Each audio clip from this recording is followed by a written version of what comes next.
Imagine you wake up one morning, check your phone, and your portfolio is down 11% before you've even had your first cup of coffee. You didn't do anything wrong, you didn't pick bad stocks, you didn't miss an earnings report. A general you've never heard of, in a country you couldn't point to on a map, made a decision overnight, and now your retirement account is bleeding.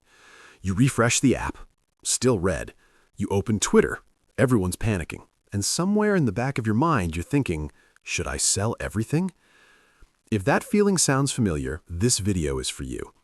My name is Santosh, and I spend way too much time thinking about why markets behave the way they do during moments of global chaos.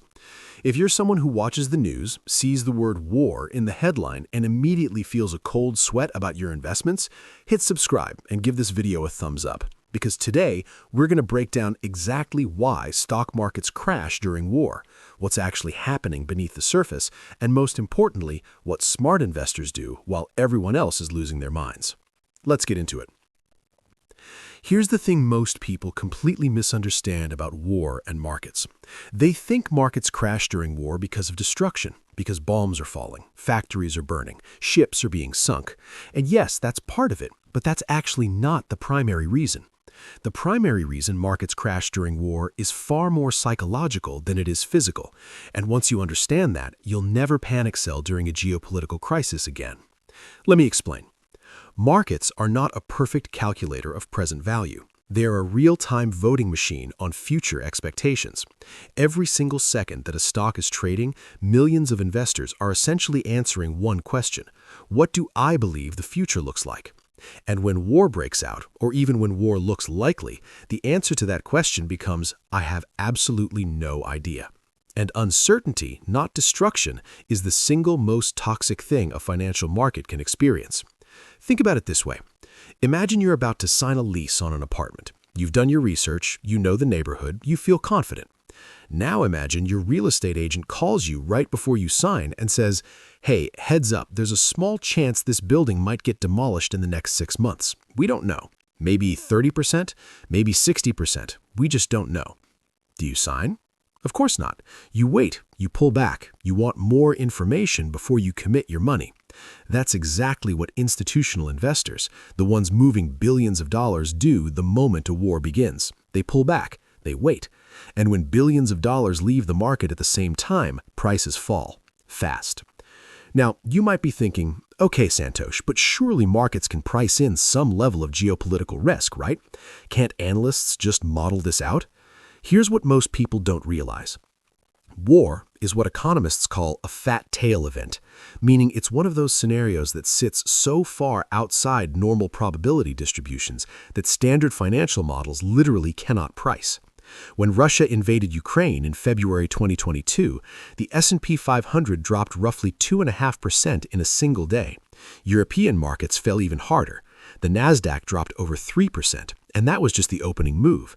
The full correction over the following weeks wiped out trillions in market capitalization, not because every American company suddenly became less valuable overnight, but because the models broke. Nobody knew how to price in full-scale land war in Europe for the first time since 1945. This is where it gets really interesting. There are actually 3 distinct economic mechanisms that happen when war breaks out, and they compound on each other in ways that can turn a manageable dip into a full-blown crash. Let's walk through each one. The first is the commodity shock. Wars disrupt supply chains, not eventually, immediately. When Iraq invaded Kuwait in 1990, oil prices doubled in a matter of weeks. That one commodity ripple sent inflation surging, forced the Federal Reserve to raise interest rates, and contributed directly to the recession of the early 1990s. Your portfolio didn't just take a hit because of the war itself. It took a hit because oil became expensive, which made everything else expensive, which made the Fed tighten monetary policy, which made borrowing costs rise, which made corporate earnings compress across the board. One domino, thousands of consequences. The same thing happened in 2022. Russia and Ukraine together supply roughly 30% of the world's wheat, according to the UN Food and Agriculture Organization. When that supply chain broke down overnight, global food prices surged to their highest level since records began.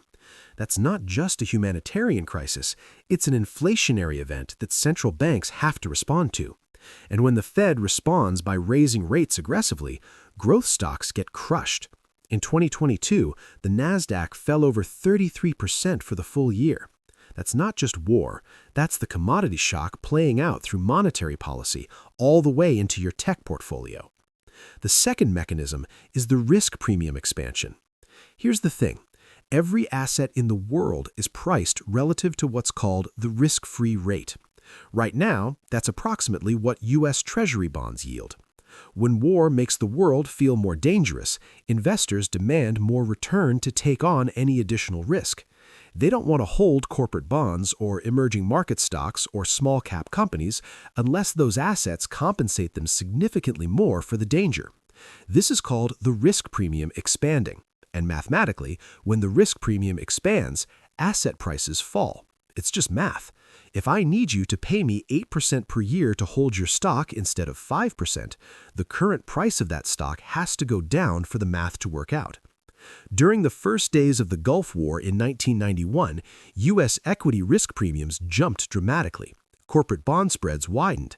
Basically, the entire financial system recalibrated every single asset price downwards simultaneously, not because companies were less profitable, but because the world felt more dangerous. This happens every single time. The third mechanism, and this is the one nobody talks about, is the government spending shock.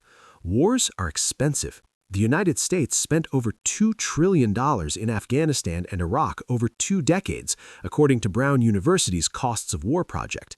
That kind of spending has to come from somewhere.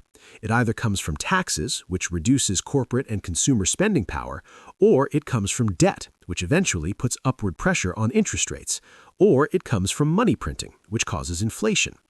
Every option has economic consequences. Every option affects your portfolio. And smart money knows this. So the moment war looks serious, institutional investors start repositioning for all 3 scenarios at once. Now, let me tell you something that might genuinely surprise you. Historically, the initial crash is almost never the right time to sell. I know, that sounds counterintuitive. Let me show you the data. During World War II, the most destructive conflict in human history, a war that killed over 70 million people, the Dow Jones Industrial Average ended the war higher than when it started. Not marginally higher, significantly higher. Between 1939 and 1945, U.S. equities broadly rose.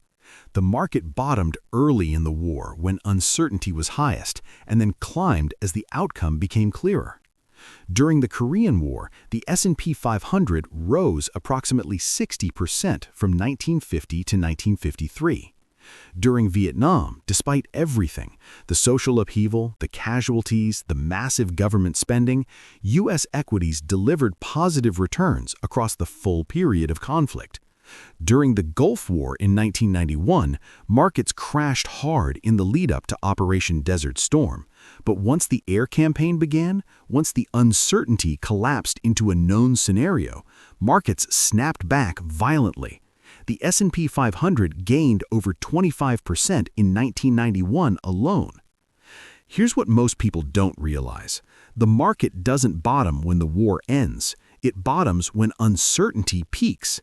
And uncertainty peaks right at the beginning when nobody knows how bad it's going to get, how long it's going to last, or who's going to win. The moment any of those variables start resolving, even partially, money flows back in, and the people who sold during the initial panic have already locked in their losses before the recovery even begins. This is the cruelest trap in investing. Your brain is wired to sell when things feel most dangerous. But most dangerous and worst time to invest are not the same thing. In fact, they're often opposites. Now you might be thinking, okay, but what about a really bad scenario? What if this war escalates? What if it goes nuclear? What if it's different this time? And look, I hear you. I'm not here to be dismissive about tail risks. But here's the thing. If a truly catastrophic, civilization-altering war breaks out, your stock portfolio is genuinely the least of your problems. The scenarios where equities go to zero are the scenarios where the entire economic system has collapsed. At that point, cash doesn't help you either. Land, food, energy, community, those matter. But a globally diversified stock portfolio? In any scenario short of genuine civilizational collapse, it has historically recovered. Always. The question you should actually be asking isn't, should I sell during a war? The question is, what should I own and how should I think to survive and thrive through geopolitical chaos? Let me give you the framework. First, own the volatility instead of fleeing it. When war breaks out, implied volatility spikes. The VIX, the market's fear index, can jump from 15 to 35 or higher overnight. That spike in volatility crushes option prices upward, which means if you're systematically selling covered calls or holding diversified positions, those positions actually become more valuable in the short term. Volatility is not just risk, it's a commodity, and sophisticated investors learn to trade it, not just tolerate it. Second, understand sector rotation. Wars don't kill all stocks equally. Defense contractors, Lockheed Martin, Raytheon, Northrop Grumman, frequently outperform during geopolitical crises. Energy companies benefit when oil prices spike. Commodity producers benefit when supply chains break down. Agricultural companies benefit during food price shocks. A smart investor's job during a war isn't to go to cash, it's to rotate toward the sectors that thrive in the new environment while trimming exposure to the ones that suffer. Airlines, tourism companies, luxury goods, and highly leveraged growth stocks tend to struggle. Defense, energy, agriculture, and hard assets tend to lead. Third, think in terms of dollar-cost averaging, not all-in or all-out decisions. If markets are down 15% and you have $10,000 you've been sitting on, deploy $2,500 now. Deploy another $2,500 if it falls another 10%. Keep the rest ready. You don't have to be right about the bottom. You just have to be positioned to benefit when the recovery happens. And statistically, across every war in modern history, the recovery has always happened. Fourth, and this is the psychological one, build your information diet deliberately. During geopolitical crises, financial media operates like a fear amplifier. The headlines are designed to trigger your amygdala, not your prefrontal cortex. Every time you check your portfolio during a crash, your brain registers it as a personal threat. Research from behavioral economist Daniel Kahneman and his collaborators showed that losses feel psychologically twice as painful as equivalent gains feel pleasurable. So a 10% down day doesn't just feel like a 10% loss, it feels like a 20% problem in your brain. The single most powerful thing you can do during a war-driven market crash is check your portfolio less, not more. Here's the bigger picture I want to leave you with. War has been part of human civilization for all of recorded history. And yet, despite 2 world wars, Korea, Vietnam, the Gulf War, the War on Terror, and dozens of regional conflicts, a dollar invested in a broadly diversified global stock portfolio in 1900 would be worth tens of thousands of dollars today, even accounting for inflation. Not because war isn't real, not because the suffering isn't real, but because human productivity, innovation, and the compounding of capital are more powerful than even the most destructive conflicts. The markets crash during war because humans panic, and humans panic because we're wired to flee danger. But investing is the one domain in life where fleeing danger at the moment of maximum fear is almost always the wrong move.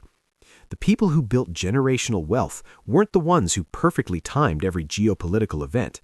They were the ones who understood that time in the market beats timing the market, even in the dark years, especially in the dark years. So the next time you wake up, check your phone, and see red because of something happening halfway around the world, take a breath. Remember that the crash you're seeing is mostly made of fear, not fundamentals. Remember that uncertainty always peaks before clarity returns. Remember that every single war in modern financial history has eventually been followed by a recovery. And ask yourself, do I want to be the person who sold at the bottom, or the person who held through the storm and came out the other side? I know which one I'm going to be. If this video helped you think differently about markets and geopolitical risk, please subscribe, drop a comment with your biggest takeaway, and share this with someone who's been panicking about their portfolio lately. They need to hear this. I'll see you in the next one.